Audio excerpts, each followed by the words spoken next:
Numinous Podcast with Carmen Spaniola.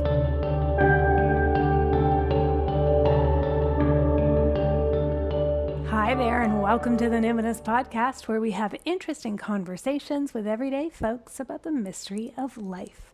I'm your host, Carmen Spaniola, joining you from the lands of the Lekwungen-speaking peoples, the Songhees and the Esquimalt First Nations, recently known as Victoria, BC, Canada.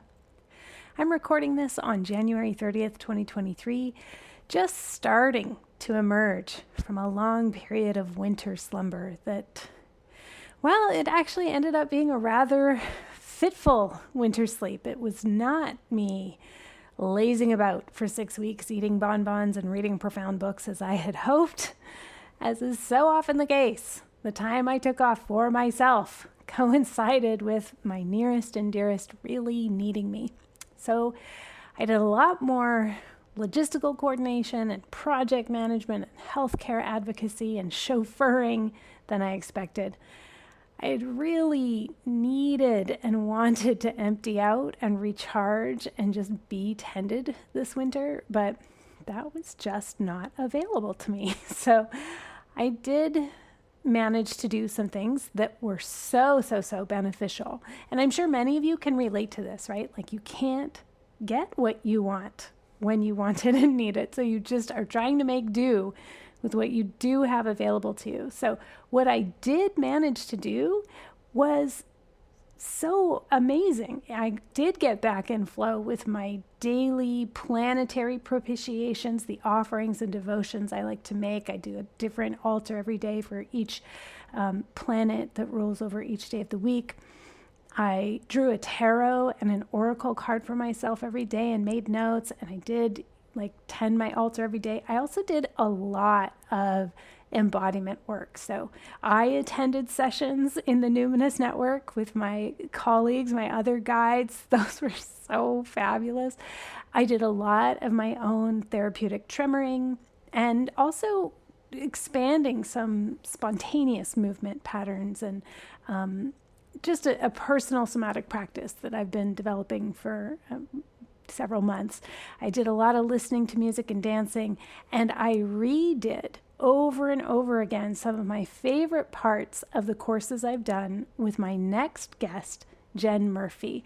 She has a voice and cueing and music selections that just brought me such comfort, real comfort, and moments of bone deep healing this winter, just in the spaces in between, Oh, so grateful. Jen Murphy is the founder of the Celtic School of Embodiment. You can find her at celticembodiment.com, where she fuses the ancient wisdom of Irish mythology with feminine embodiment coaching. Jen has a degree in medieval Irish and Celtic studies and a master's in the anthropology of development. So she specializes in critical pedagogy, so empowering learners to critique the power structures at play in their own learning experiences. It's so meta. We love it. I've loved listening to Jen share the stories of Ireland and weave them with music and embodiment. And so I'm so delighted she agreed to come on the show. I'm so excited to have her on. And just really, she's just one of those people, you meet her or you get a sense of her and you just want to be her friend. So it was a huge honor that she said yes. And I know you'll enjoy this one too. So Jen, what identities do you lead with? So what I would say, Carmen, I'd probably keep this, pretty loose. And I would say simply that I am a woman of Eru. So Eru is the goddess after whom Ireland Éire is named. So yeah, simply a woman of Eru, or perhaps as well a daughter of the spiral. So the spiral is the most ancient image of the consciousness of that land that I feel very connected to. But yeah, if your listeners are wondering from the outset, what is this mad woman talking about? I would just simply say that I'm an Irish woman as well. Yeah. Oh, wow. And so I really want to ground our conversation in where you live and your connection to the land and its stories. So tell us a little bit about Ireland or the part of Ireland where you live, and you've already brought in the mysticism that seems to be imminent from the land. But how and where and when did your spiritual life become rooted in this combination of earth and myth? Such a great question. So, yeah, so I'm from Dublin, right? I'm a Dubliner, born and bred. I grew up in a very, working class suburb of Dublin. But two kind of really fortunate things happened in my childhood that helped me really connect to the land and to myth. And the first was when I was about 9, what was then Boy Scouts of Ireland allowed girls to join, right? So I was one of the first in the door. And, I stayed in scouting for like into my 20s, right? Oh, wow. Like even as a leader. Yeah. So like what I did in that context, was I was working, with children and young people in a disadvantaged community, where we got to develop a love and a connection of nature. And even as a child, it meant me, leaving that suburb and going to the wilds of Ireland and going to, the rural areas and living on the land, and that really imbued in me a sense of connection from very young. And then the second thing as well that happened in my childhood is I had an incredible grandmother, right, on my maternal line. So my grandmother was called Frances O'Sullivan. She grew up in Pimlico, a real inner city area of Dublin. And she was a brilliant storyteller, as was her mother before her and her mother before her. She came from a lineage of storytellers. And, she really fascinated me, with her tales of Irish folklore. And she particularly liked macabre tales. I was only having this memory recently of I remember like my friends used to love to come into the house, right, when she was staying with us, because she was one of those characters. And I remember one day she brought everybody in and she had us, in this circle, around her, sitting on chairs. And she starts to tell us this, horrific story from Irish folklore around the law of Marav, which is like this dead hand that's coming after you. And like one of my friends actually got such a fright that she like fell off the chair, went flying across the room. And, it was just that kind of like, I don't know, it was just so much fun and joy and magic that she weaved in. And so much so that I ended up then doing a degree in medieval Irish and Celtic studies, because I was just so enthralled. And I was very lucky because I had a lecturer called Myrnie Vrolcoin, who is sadly since passed, but her specialism was in women in early Irish literature. So I started to see and learn about the role of women and indeed, the feminine expression in our mythology.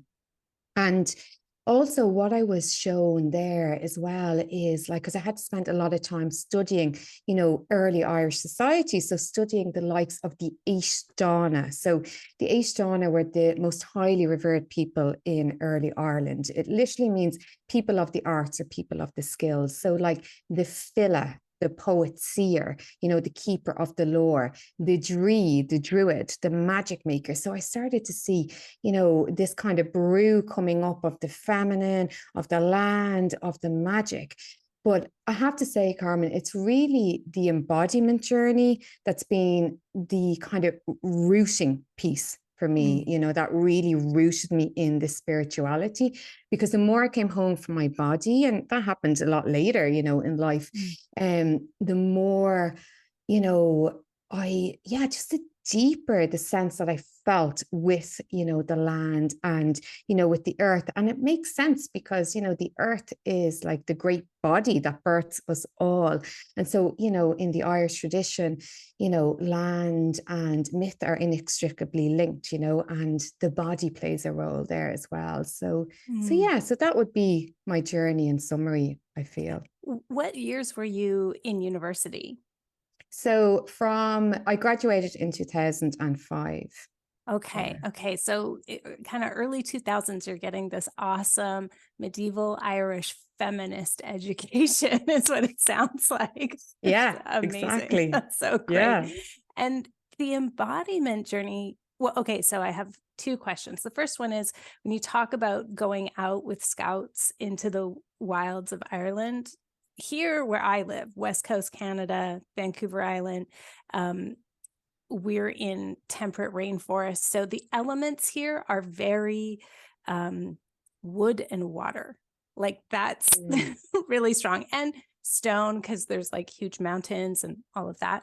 And when I think of Ireland, it's the wilds seems very different than the wilds that I'm used to. What are the elements that when you're describing the wilds of Ireland, I think for most of us who are settlers who haven't been there recently, we think green.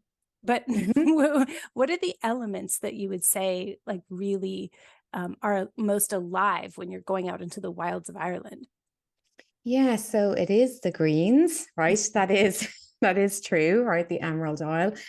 But also it's like do you know what sense comes to me? It's like mist, Carmen. That's what it feels like. It feels Ireland feels misty, you know, because and it is, right? Because there's so much humidity in the air, but just a sense of like, you know, land, rolling green, mist and spray. Like there's just the water is everywhere, you know, like because they're on this island, you know. So even in the Midlands, you have that sense, you know. So yeah, mist would be the word that I would use. Thank you. That's beautiful. So evocative. And then the embodiment journey, did you just sort of stumble into a yoga class one day or did you take dance? Was it what was the embodiment journey rooted in? So I did train actually as a yoga teacher, but it actually wasn't necessarily yoga. It was it was very intuitive, Carmen. I woke up like I made a wish to a new moon, right? And threw a stone in the water where I live. I live by the sea and asking for guidance. And I had a dream that night and I woke up with the words feminine embodiment and I Googled it and I found the School of Embodied Art and I decided on a complete, like no thought. It was just full body. I'm going to do this and I'm going to train as a feminine embodiment coach. Amazing. That's beautiful. And I notice as you speak, there's a rhythmicity in that as well. But one of the names or one of the modalities you've trained in is nonlinear movement. And when I've taken your courses and then taken courses, your sessions with the person you trained with, I'm like, oh my gosh, this is what I've been doing in my movement practice, where I've sort of started in this like very rigid therapeutic tremoring. These are the steps that you do, and it's like pretty controlled, and that's great. It's very like trauma informed in the sense that sometimes you do need a really, really strong container so you can allow something to come through. But then eventually it's like, oh, I just kept kind of moving and wanting to be on all fours and having my head down. And then when I was taking courses, I was like, this is a thing. So awesome. Such a great thing. I just love it. So, okay, so you're an anthropologist and a coach, and you also guide movement practices. And I'm curious, like for you, how do these things work together to help people get unstuck and break patterns? And is there like a sequence, you know, like do you have a preference where it's like we start in the body and then we go to the myths and then you connect with the land? Or is it kind of start where you are? Like what would you say is where you like to start with land, body, ritual, story? Yeah, no, that's a great question. I suppose, like, I'll preface this by saying, you know, kind of the elements, like, where does, you know, anthropology, feminine embodiment, mythology, how does that all actually work? And I suppose, like, as an anthropologist, my specialism is in critical pedagogy, which is really about looking at the systems of oppression at play in our learning experiences, right? Because education systems can reproduce social inequalities. So, what I'm doing, you know, is bringing that kind of critical lens, but now bringing it more closely to the feminine and to the body, right? With the feminine embodiment piece.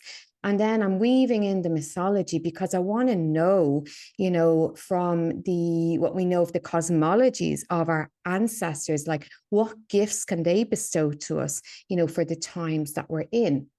So often I do begin with myth.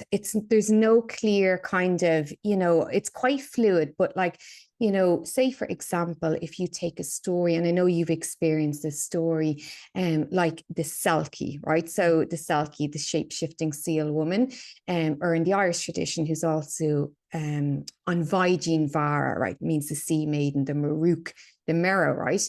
And like this, yeah, this kind of story just seems to work so well. And I know like the beautiful work of Clarissa Pinkola Estes and Sharon Blackie speak to this as well. But the story often goes that, there is a Selkie on the beach, right? Maybe with her sisters, and a man stumbles across and he takes her seal skin, or it might be a magical cloak, a brat, a fishtail, or a cap, right? So he's basically taking her connection to the other world, right? Mm-hmm. She cannot get back to the other world because he has robbed that from her.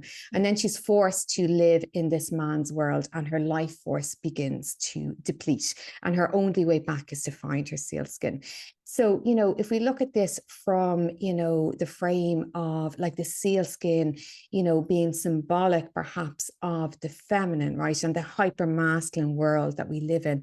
Many of us have, our sealskins have been stolen, have been hidden, or we've given them away, right, in order to survive in this hyper-productive societies these hyper-productive societies we live in. And so, for me, the work then with the myth is really around telling us or showing us how, to reskill the reskilling in the feminine, right? If we can reclaim our sealskin as the feminine and reskill in that, it's a way to kind of find our way back to the other world, to the magic within us.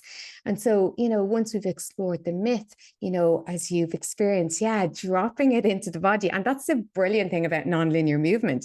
You can literally make it your own. It's so magic. So like dropping the Selkie into your body and, getting a sense of like allowing her story to fuse with your own life story, and allowing your body's natural intelligence then to show you your own path to reclaim your Selkie skin, and for me, like, myth often comes first, but the body is the essential piece because the body holds the ancestral memory, and that's really important to my work as well. Yeah. That is such a distilled way of saying it. I've long been interested in Selkie stories, and a lot of those myths. My heritage is Scottish, from Inverness area, Tullochdelny, and those stories of shape-shifting beings who appear as a man and who like seduce the young girl and that sort of thing. All these sort of like liminal spaces, like it could be water, it could be up in the Boories, or it could be, like different places. And all the ways that women have tried to warn other girls and women about patriarchy and like not giving up what's yours, or just remembering that you have this thing. And yet when I took your course, and is it Rescuing the Sealskin? Is that what it's called? Yeah. Just so people know what they're looking for when they go to your site. The dropping into the body, I did it again and again. I do it with different music. It's the kind of practice you can do again and again, because it's like, what's your relationship with the myth today, or right now, or in this lunation, or in this, astrological moment? We're always, evolving and growing in relationship. And what I found was that it was probably the third or fourth time of feeling like, okay, I'm dropping the sealskin in and becoming the sort of the free Selkie. It really was like another way of me doing ancestral healing or ancestral veneration. It was a different form that I hadn't done before. I'd never really brought so much movement, done lots of trance work with it, lots of ceremonial work with ancestral healing, but the movement, the music, the story, that was really profound. It really did feel like it sunk in at a deeper level. So I thank you for that. It was a really special moment. Thank you, Carmen. Yeah. So is there a myth or a practice that you found to be particularly helpful the past few years when, people are in a lot of overwhelm because of very large scale problems. There's the pandemic, there's climate, there's a lot of financial insecurity. What's been helpful for you in terms of myths or myths with practice for these very large scale, overwhelming times? Yeah, so I suppose what's been helpful for me is, and it's going to start off in a negative, just a pre-warning, right? So I've been really sitting, Carmen, with this idea of mythical displacement, right? So before I, founded the Celtic School of Embodiment, I worked in human rights for, almost 14 years. So I worked with people who were displaced. So either as an internally displaced person within their own country or across a border, as a refugee. And, displacement not only, takes people obviously from the land that they belong to, but it has huge rupture in the cultural psyche, and, the connection to the mythos of where they come from. And so I've been really kind of feeling into, this idea that I'm calling kind of mythical displacement. And I feel like we are actually living in an epoch of the mythically displaced, right? Where people are displaced from their mythical roots, right? Mythopoetic roots, whatever you want to call it, basically from, the mythology and the voice of their ancestors. And we particularly see this in the West, right? And like what that, kind of results in a way is, all of the things that we're seeing, like overwhelm, overconsumption, seeking outside of ourselves, even, cultural appropriation, like, the seeking from other cultures, often that have been colonized, right? To, because we're feeling that loss within ourselves. And I even, to to get a bit dramatic about it, I actually feel like it even contributes to climate change. Like my husband works in climate justice, and I've said to him, can you imagine if everyone felt really rooted in their mythical lineage? I really don't feel that we would be at the same juncture that we're at now. And just to kind of really put this in like a kind of more, give you an example of the context, right? Of like, well, what does this actually look like? And I can speak to the Irish tradition, because that's my own culture. So, like, if you look at Ireland, right, obviously we've, a long history, like of, essential colonization, right, by what is now Great Britain. And as part of that, one of the ways of assimilation is, to speak the English language, right? Mm-hmm. So there is a force of assimilation, where you had to speak the language often to survive because it's a language of power, right? And this is to the detriment of Gaeilge, our mother tongue, the native language. And also what happened within that context is that our place names were anglicized, right? So just to give you an example, like a town near where I live is called Ardee, right? Ardee means nothing, right? It just means nothing in English, right? But in Gaeilge, the word for Ardee is Baile Átha Urdia, which basically translates as, the town of the ford of Ferdia, right?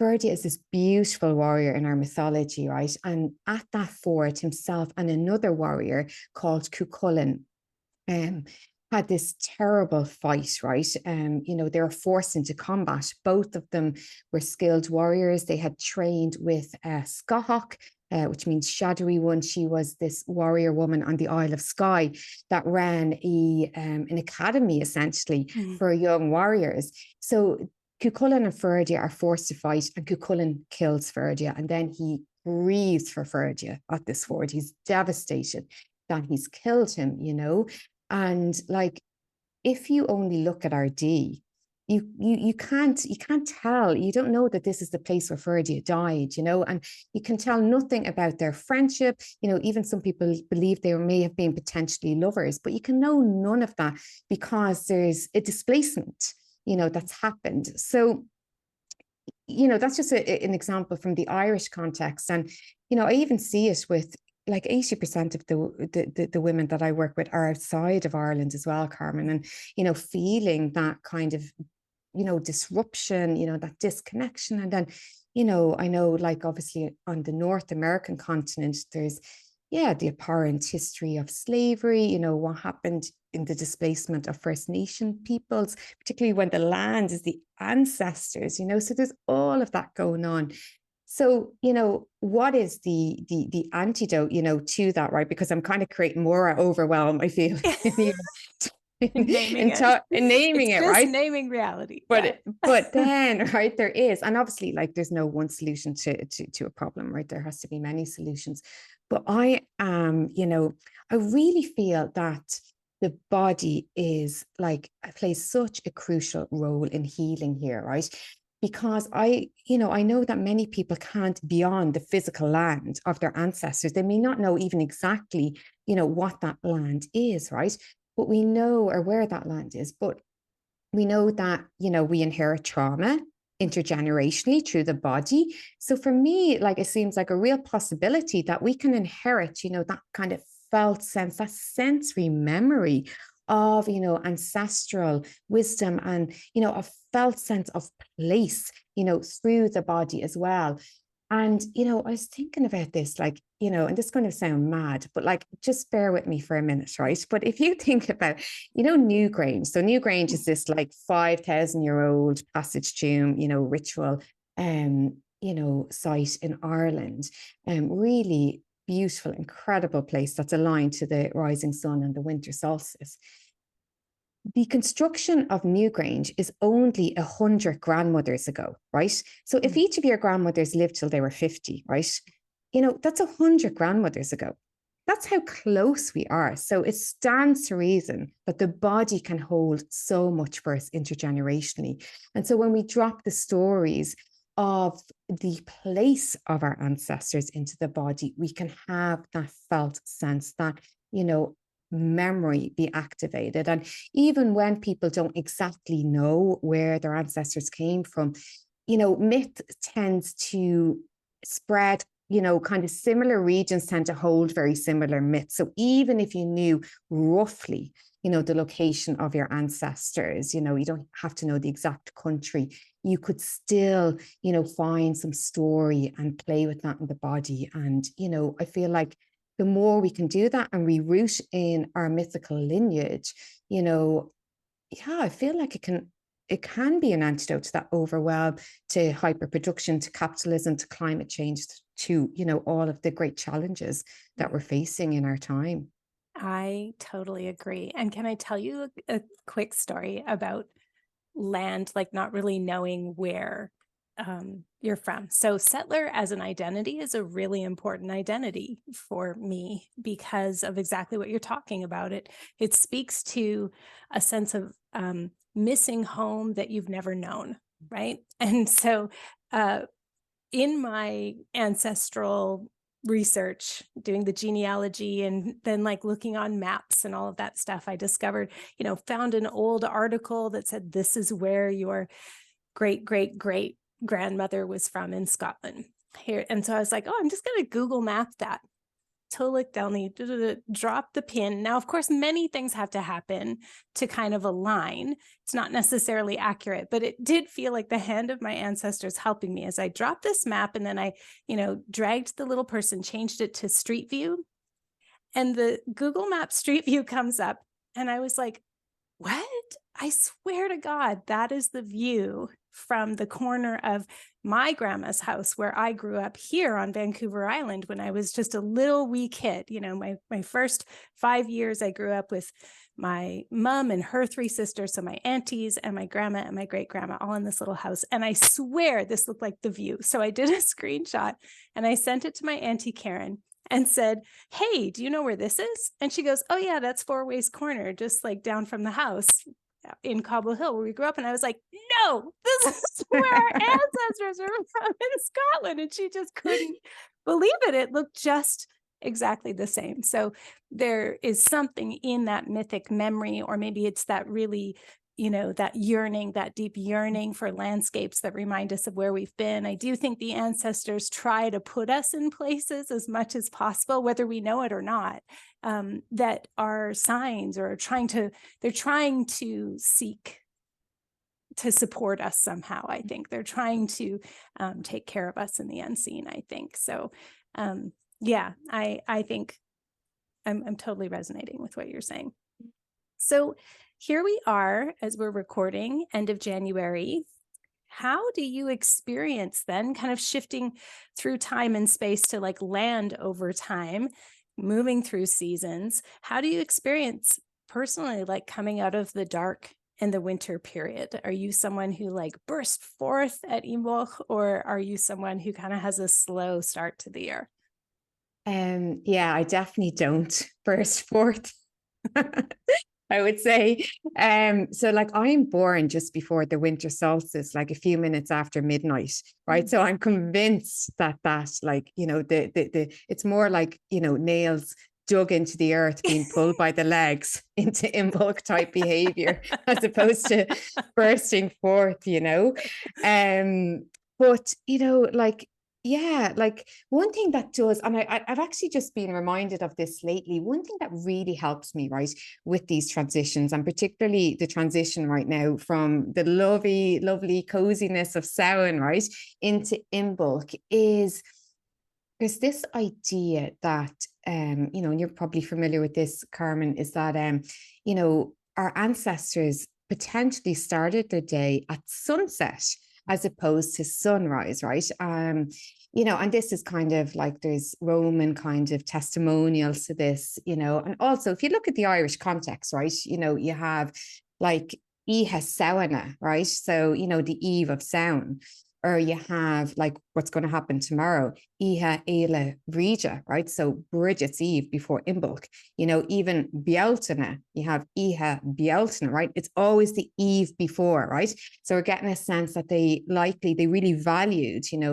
the sunset and the day, the initiation of time, at that point.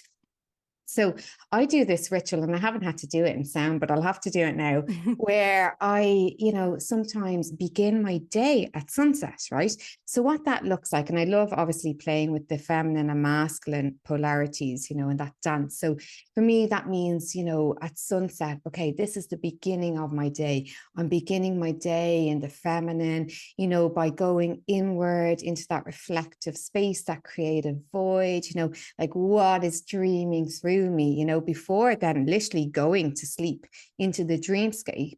And then when I awake, I'm halfway through my day the next morning, in a sense, and I am in more of that masculine, that more of that outward, being in the world energy that allows whatever was dreamed, or is dreaming through me to be brought to fruition. So yeah, I found that like a really lovely ritual to do to help with these kind of transition times. I love that. It's funny because I write about, talk about, teach about the eve before being so important, but often I just go to sleep after, like, if I'm like having some altar time. But the idea of like what's dreaming through me and then waking up the next day and being like, and now I'm halfway through my day. I haven't actually quite embodied that morning is halfway through my day. I'm gonna play around with that. That's really good. Which myth is pressing upon you most these days, and how are you allowing that to guide you?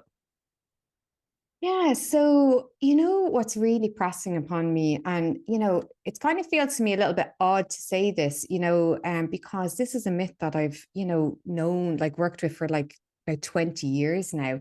It's the idea of the sovereignty goddess and the king, right?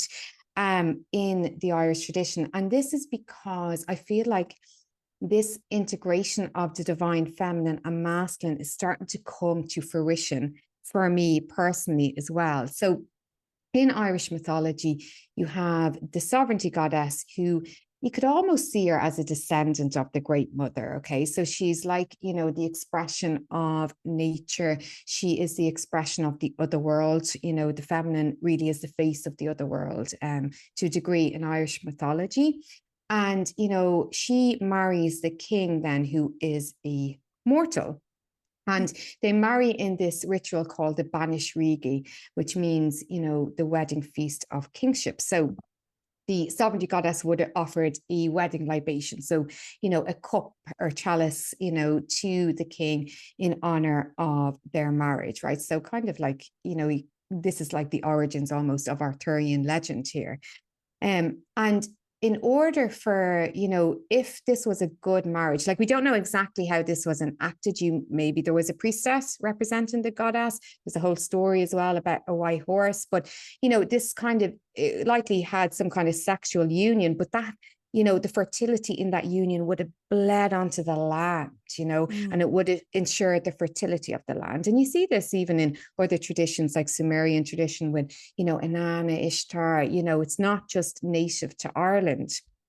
But what was necessary in order for this to be a good union, in order for, the people and the land to thrive, right? Or to thrive, because the king is representing the people, right? The old Irish word for, a group of people is tua, which, essentially means tribe. Okay. So he represents the tua, and he has to be in divine union with the goddess in order for, the land to flourish.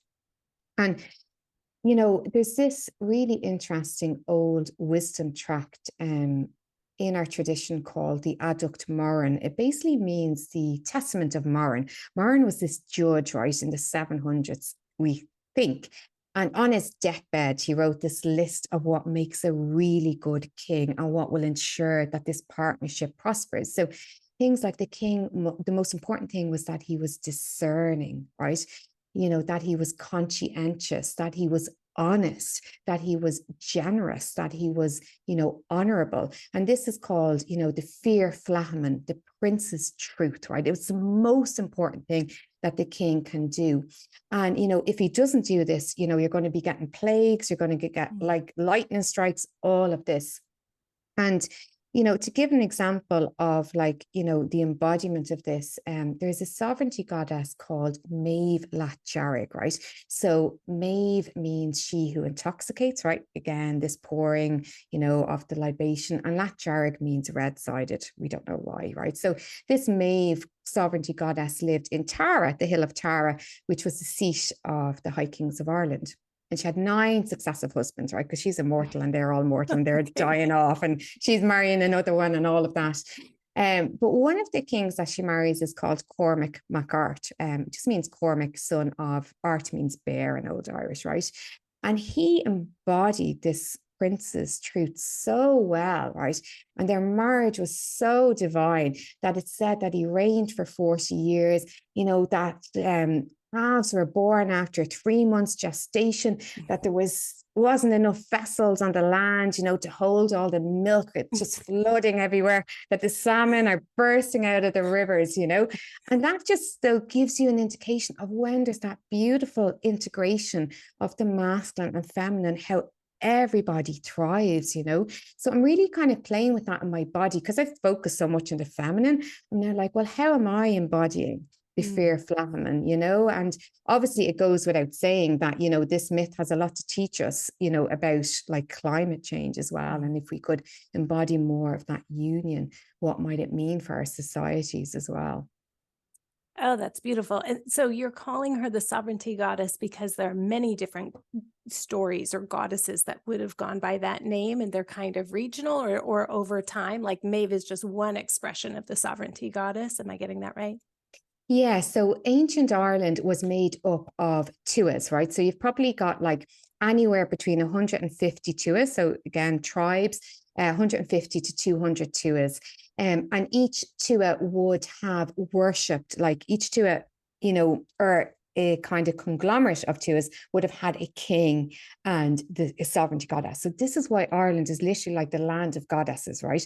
Because everybody had to have a goddess, in order for this, to work. And then obviously it gets centralized after a time, where you have the High King of Ireland as well. But that's why there are many faces, many expressions of that goddess, and the sovereignty is just the bestowing of, that partnership, of that power, the sharing of the sovereign, between the goddess and the king. That makes I sense. love that. I actually know a little bit about medieval Irish uh, social structure. I read this book as part of the research for writing my book, The Spirited Kitchen. And it was by Neris Patterson, who I actually think was Welsh, but she wrote this book called Clan Lords and Cattlemen, Agriculture in Medieval Irish, or like Social Structure in Medieval Irish Agriculture, or something like that. I read like this whole book on like inheritance and fostering and just like how things worked back then. I found it so fascinating, but it was anyway. And then you know how it is. You like take a section out of an entire book and it goes into your own book, and then the editor like edits that out. But I think I got like one line or something after the whole book, but I found it super fascinating. I wish she was still alive so I could talk more about it. I mean, I would love to nerd out more on medieval Irish social structure and how that informs the mythology and mysticism even today. Okay, so we've talked a little bit about Imbolc, and now I would love to hear kind of more about how the Celtic calendar is alive in your life. Like you're a mom, you've got little kids, you're a householder. Is there a season of the Celtic calendar that like resonates with you most at this time in your life? Yeah, so what I would say is I do try, to honor the cycles and honor the seasons, and I love anything that brings that to life in a really practical way. And that's why I absolutely love your book, Carmen, because it does. It really brings it to life in such a beautiful and nourishing way, like through food. Oh my God, so like it's just so gorgeous. And that's what I feel is critical to helping people connect to the Celtic calendar. It has to, have that practical element. And so what I do myself is I have mapped my menstrual cycle because, I'm a woman who menstruates. So I have mapped my menstrual cycle to the Celtic calendar. And I do this with my clients, regardless of whether they bleed or not, because we just use the moon cycle, if not. So say, for example, when I'm in, the start of my bleed, I would say, oh, I'm in my inner Samhain, I'm in, the feminine, I'm in the dark half of the month. It is the new moon. It's a time of rupture, asking like, what do I want to let die in my life? And, really leaning into the archetype of the Kyliac, at that time, of the veiled one. And then, as I kind of move out of, Samhain, there's those crossover days between menstruation and pre-ovulation, which are the winter solstice, the dreaming time. Then you're into pre-ovulation at Imbolc. And then, you eventually get to Bealtaine, which is ovulation. You're in, the light half of the cycle, the full moon, the masculine. And I'm like, what do I desire to share? More of that energy and leaning into, maybe the archetype of Anya, who is the kind of shining one, the radiant fairy queen. So that has really helped me to take something that exists at a macro level, even though I do try to honor that. But as you say, like, I have small children and a chaotic life at times, so this really helps me to ground into the calendar in a similar way like that food does for you as well. It really kind of brings it back to the body, doesn't it? Essentially. And also, I guess it's also, for me, a way to, again, like make something, like even if you practiced, menstrual cycle awareness, or you follow, the moon cycle, you're just bringing more of an ancestral frame to it then as well. Yeah. So true. Okay, this is like a personal question, but is there a favorite part of the cycle for you? Like, I love the new moon part where I'm like, okay, I'm in my bed. I'm like not going anywhere. I just love that. I'm like, ooh, bring me a hot water bottle and chocolate and red wine, and I'm just gonna like sit here with my tarot deck. Is there a part of the cycle that overlaid with one of the seasons that you love particularly? Yeah, I do like the start of sound because I feel like my intuition, I feel like I'm not even in my body. I feel like, I'm nearly like vibrating or something, at the start of it. I feel like that my intuition is at the highest, but then obviously I have two small sons who are not like bringing me any hot water bottles or chocolate or anything. In time they will, Carmen, in time they will, but we're not right now. So I guess sometimes I do, when I get to Bealtaine, to that stage, I'm like, even though that's not actually my favorite time of the year, in my cycle it probably is, because I'm like, yeah, okay, I can manage all of this, I can move through the world with all of this chaos around me. So yeah. Do you have a program where you do menstrual cycle awareness using the Celtic calendar?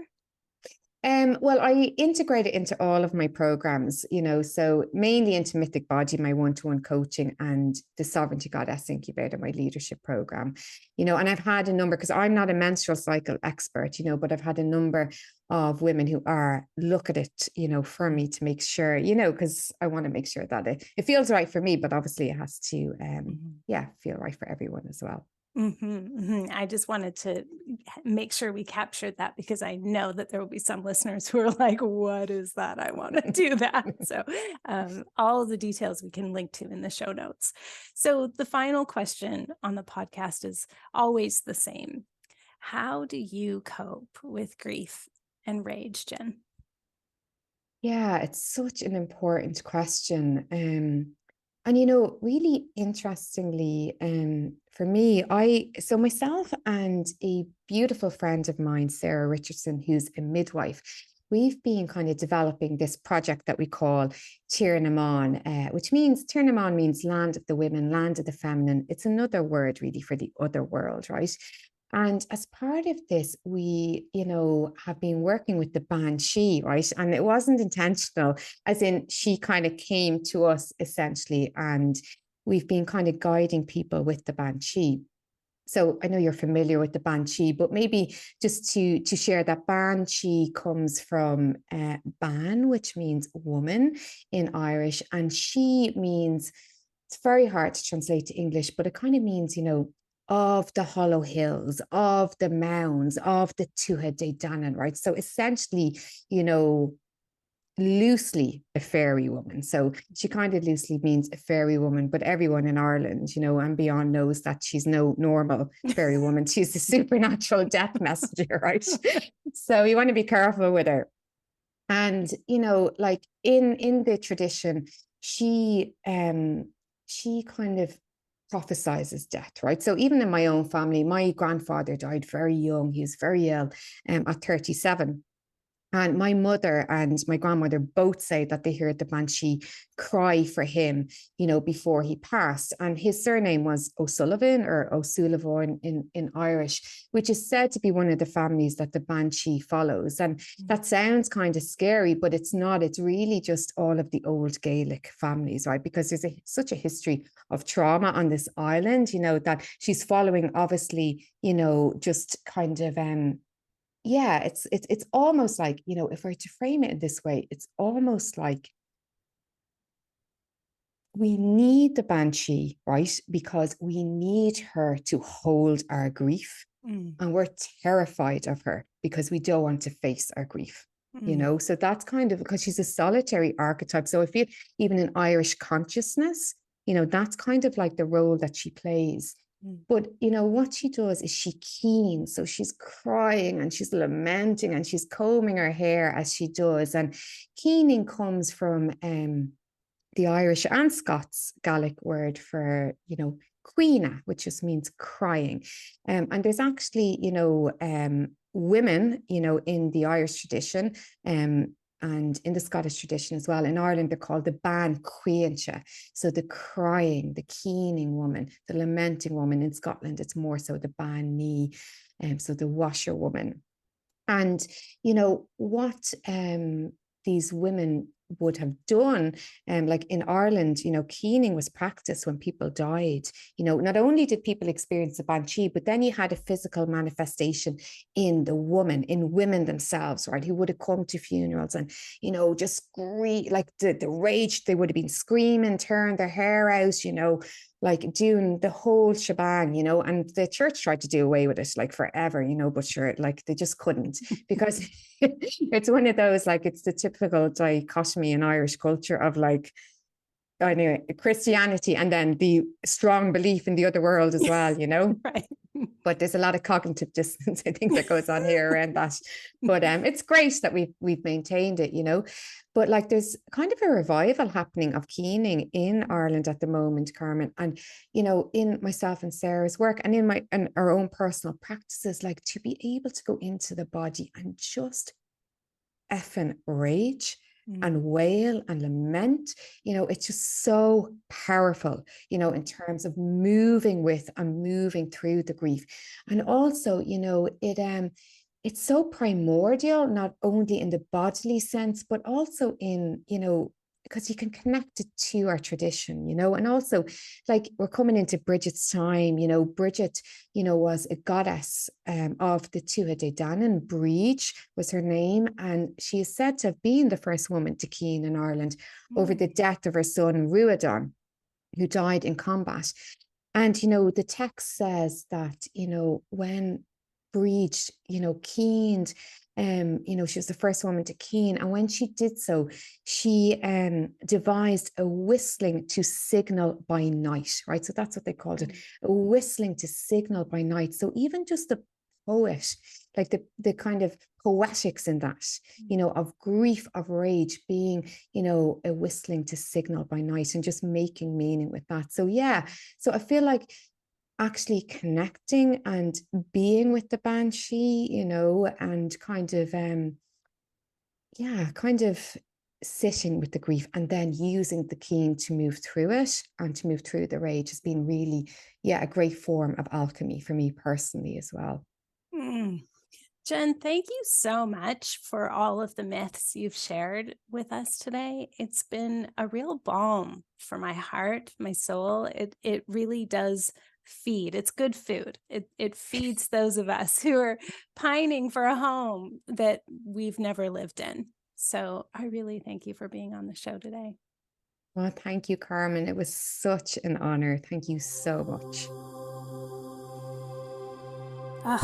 Such beautiful stories. And okay, it's a cliche because it's true, right? That accent, right? I mean, I could listen all day to that Irish brogue. Oh my gosh, so gorgeous. Find today's show notes at numinouspodcast.com. I'll add Jen's gorgeous website, super beautiful website. Go there just to see it, CelticEmbodiment.com. But I'll also add her Instagram and Facebook accounts. Jen offers video on demand courses, as well as one-on-one sessions, and sometimes special events and workshops, and a women's leadership program. So you should get on her newsletter so that you can find out when her beautiful offerings are available to you.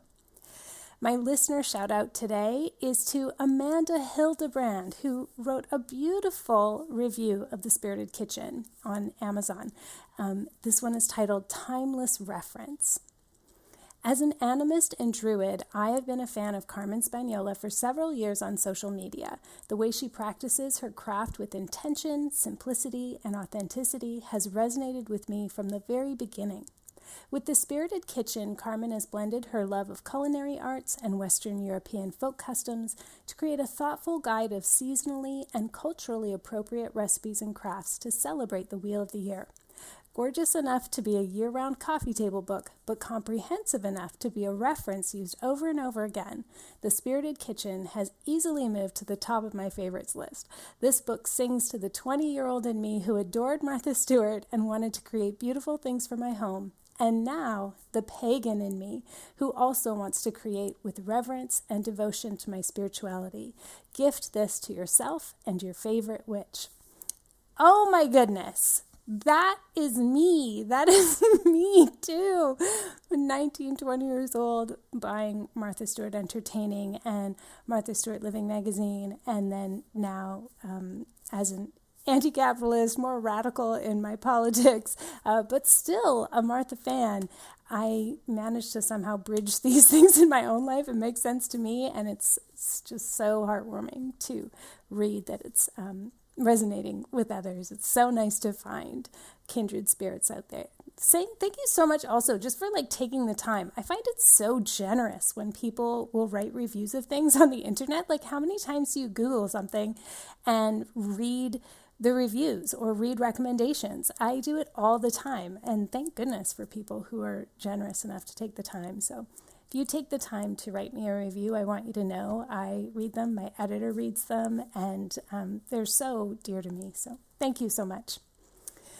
Okay, quickly as I sign off here, spring 2023, I'm doing something kind of new and different. I've got 2 giveaways happening exclusively for my newsletter subscribers.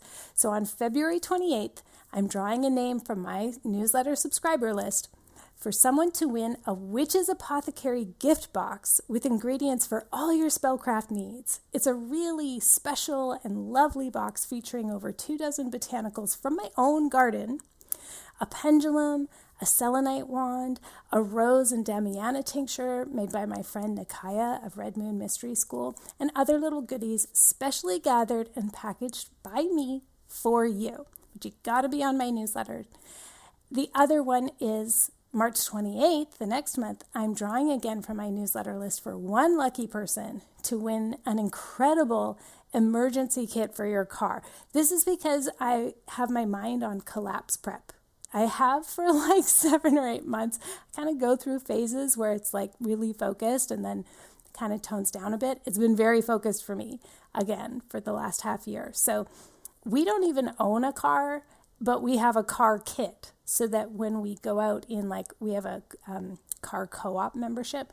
If we're doing like a road trip or something like that, we bring the car kit. If we're borrowing a friend's car to like drive to the beach or something like that, we have a car kit. So it's like a little emergency kit with easy to use first aid supplies, but also more, right? Like roadside emergency things. So I have a kit from MyMedic. If you don't know mymedic.com, you should go there. MyMedic, MyMedic. This is not an ad. I am not being sponsored, though I would love to be sponsored by MyMedic. If you know anyone, I'd be happy to sing their praises all day because they have these really intuitive and easy to use first aid supplies. They're color coded and have really good like instructional labels. So you don't have to have taken a first aid kit to kind of be able to like walk through what you would need to do in an emergency. It's really good for people who get overwhelmed or intimidated by first aid. So anyway, I'm giving away their car kit. It's the Popular Mechanics MyMedic collaboration. It's worth like $140 US. So you got to be on my mailing list to win though. So make sure you're subscribed. Just sign up at my website, carmenspagnola.com. CarmenSpagnola. Until next time, take care.